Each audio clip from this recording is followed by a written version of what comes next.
I'm originally from the Czech Republic, but for the past 6 years I've been studying in the UK. Currently I'm doing PhD in bioenergy, and I came here as part of my placement.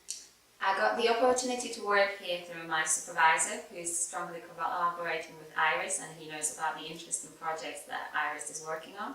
And he suggested that as part of my placement I should probably consider coming here. To say one thing that was the most exciting is hard, because overall the project was really interesting and people that I worked with were great. But the great thing on this was as well to see how the project is developing and how it's going to continue after I leave. I came here to join ShareBox project, and my specific tasks were to develop an algorithm that will help to suggest resources for the ShareBox user. IRIS working environment is great. Everyone's been so friendly and so smiling all the time that it was always a pleasure to come here every morning.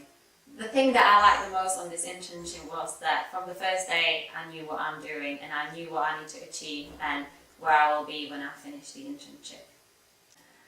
Defining IRIS in one word is just amazing. I would definitely recommend anyone to come and do their placement in IRIS, because from the first day I knew what I'm doing, but as well the tasks that I've been given were challenging and I've always been happy to work on them.